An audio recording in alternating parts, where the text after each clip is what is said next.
Oi, pessoal. Eu vou conversar com o cineasta espanhol Pablo Moreno, do filme O Santo de Todos. Hola, Pablo. Hola, muy bien, Muchas encantado. gracias por A vosotros. recibirnos, por estar acá en Brasil. Me gustaría de empezar preguntando cómo fue que conociste la historia de Claret y decidiste contarla. Bueno, pues hace 10 años hicimos una película para los claretianos, para los misionarios claretianos, se llamaba Un Dios Prohibido, y hablaba del martirio de la comunidad seminarista de Barbastro durante la Guerra Civil Española. Quisimos hacer una película sobre el perdón y la reconciliación en una historia que nos tiene como país a veces muy divididos, ¿no? Y unos años después, en el propio lugar de Barbastro, en la propia ciudad de Barbastro, que está al norte de España, en unas jornadas, un encuentro, se habló de la posibilidad de hacer una película de Claret. ¿Sí? Pues vamos a por ello. Los claretianos, que son valientes, quisieron invertir y apostar por hacer una película sobre Claret, y eso nos llevó a que durante estos 3 últimos años hemos estado trabajando para que esta película en Brasil, Santo de Todos, pueda ver la luz y pueda llegar a Brasil y a otros muchos lugares, ¿no? Y así es como surge la historia. La película habla sobre un padre que lucha mucho por los derechos de los negros, que es una temática muy conocida en Brasil, muy importante, muy cuestionada. ¿Cómo te parece que la película va a llegar en Brasil para el pueblo brasileño? Bueno, las luchas entre gente que tiene un color de piel distinto, porque es lo único que nos separa, que el color de piel es distinto. Sí. Luego a veces hay determinadas cuestiones socioeconómicas asociadas a, evidentemente, la vida de los esclavos, pues no podía ser tan buena como la vida de un europeo que llegaba, en este caso, a Cuba, ¿no? Pero Claret en ese sentido lo ve y creo que trabaja por eso mismo, por la lucha de esos derechos humanos que están por encima de cualquier color de piel, posición socioeconómica, etc. Y desde el primer momento trabajó para, primero, el tema de los matrimonios interraciales, que durante mucho tiempo parecía que estaban prohibidos, ¿eh? Mucha gente casaba en secreto, pero el problema de los matrimonios interraciales era subyacente, porque un europeo podía llegar, tener una relación con una mujer negra, esa mujer negra podía tener hijos, pero él se echaba a un lado porque no había leyes para que le obligasen a reconocer a esos hijos. Y todos esos niños y niñas quedaban en las calles, abandonados, sin ningún tipo de nadie que pudiese cuidarlos. Y eso se convirtió en un problema. En Cuba había miles de niños, chicos, chicas en las calles que no tenían qué hacer. Muchos de ellos robaban para poder vivir y los metían en la cárcel. El problema es todo lo que subyace de ese racismo, de ese odio al otro, ¿no? Y en ese caso Claret quiso colocar a las personas en el mismo lugar. Hay una frase que dice, cuando una señora de buena familia entra en la iglesia, dice: aquí en esta iglesia somos todos iguales, no hay esclavo ni libre, ni negro ni blanco, todos somos los mismos. Y repetimos esa idea, que creemos que puede ser el tema subyacente respecto a esta temática. Y en Brasil, pues evidentemente Brasil, que tiene tanta diversidad, porque Brasil es un país muy grande, ¿no? muy extenso, con mucha gente de muchos lugares distintos, con una gran diversidad. Creo que al final lo que esta película puede aportar es la idea de que en el fondo todos somos iguales y nos separan a veces cosas, pero nos unen otras muchas más importantes. Tú dijiste cuando íbamos a ver la película que pasaste 3 años haciendo la filmación. ¿Cómo se fue eso? Dijiste también que es una película independiente. Imagino que es muy difícil hacer una película de época con poco dinero. ¿Cómo fue? Bueno, la película se rodó en 2 meses aproximadamente.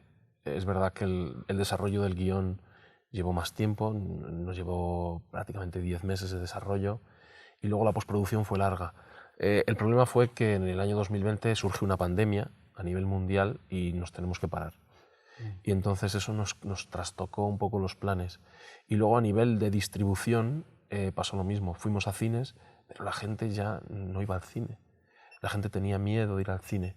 Entonces estuvimos mucho tiempo parados hasta que pudimos reestrenar la película en España y aún así ya dicen que, el otro día leí un artículo, decía, después de la pandemia ahora la gente del mundo del audiovisual, los artistas, es posible que hayan recuperado su trabajo, pero no han recuperado al público, porque el público, por distintas razones, ha dejado de ir al cine o a ver espectáculos en vivo. Creo que en el fondo todavía queda algo de la pandemia que tenemos que recuperar, ¿no? Y eso fue lo que demoró tanto tiempo el trabajo de producción, postproducción y distribución.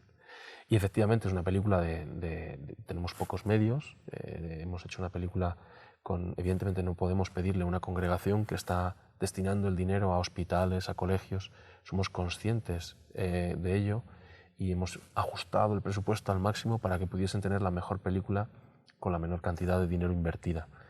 Y eso ha sido muy bonito, muy difícil, muy duro en muchos aspectos, pero al final merece la pena porque creemos que el trabajo defiende esa opción de vida de los claretianos y damos a conocer con dignidad la figura de Claret.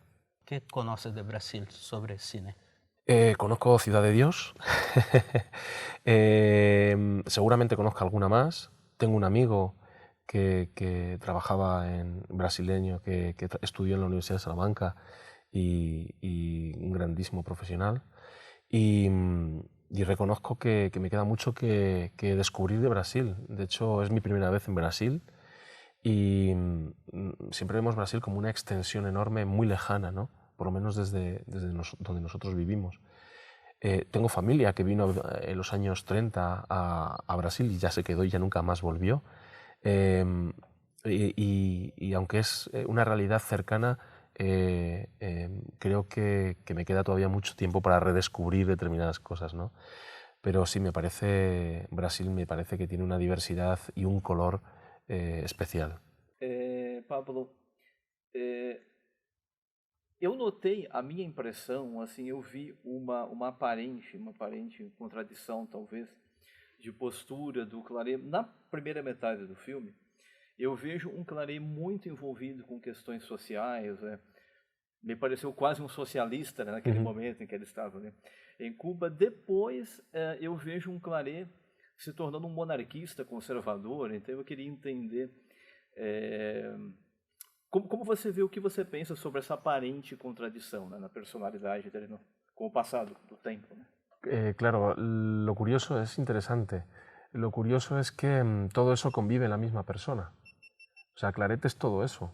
Entonces, igual que nosotros, a veces en una etapa de tu vida piensas unas cosas y luego en otra etapa de tu vida otras, o las contrarias. La contrariedad es tremendamente humana y me gustaba la idea de esa contrariedad. En el fondo la esencia de Claret sigue ahí, pero el contexto es distinto, ha cambiado. De repente, Claret, que quiere estar con la gente, con los pobres, de repente lo colocan con la reina en la corte española. Y no te puedes escapar, no te puedes ir porque debes obediencia a la iglesia. Entonces, en el fondo, es la historia de un hombre que es libre al principio y que es esclavo después. Lo que ocurre es que la jaula, la prisión, es un palacio. Y es curioso porque lo decía antes, ¿no? Claret fracasa en muchas cosas. De casi todo lo que hace, fracasa. Hay muchas cosas que no hemos podido contar en la película que tienen que ver con su trabajo con los más desfavorecidos.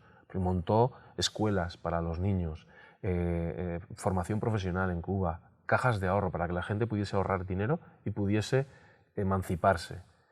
Y luego en Madrid, en el Escorial, montó un seminario científico. O sea, para conjugar teología y ciencia en el siglo XIX.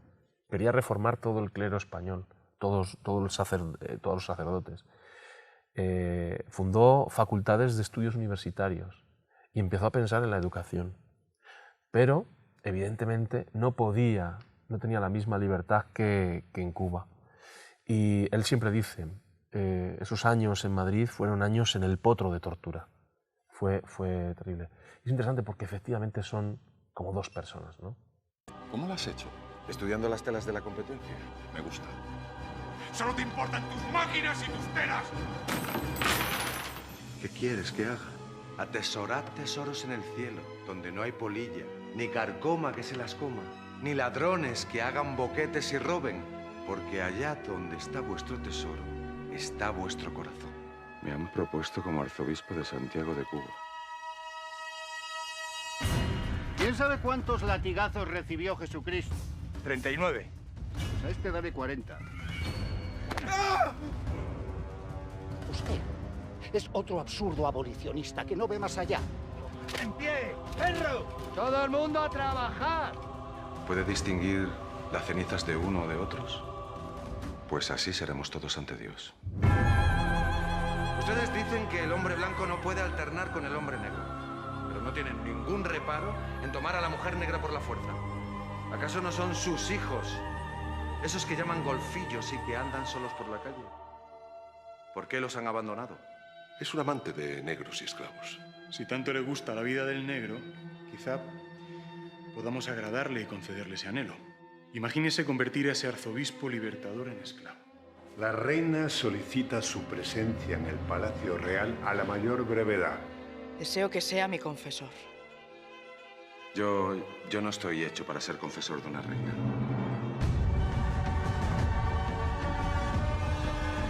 Entonces, no me queda otra opción. Piense lo que quiera. Su Majestad tiene que acabar con esta situación. No puedo. Estoy enamorada.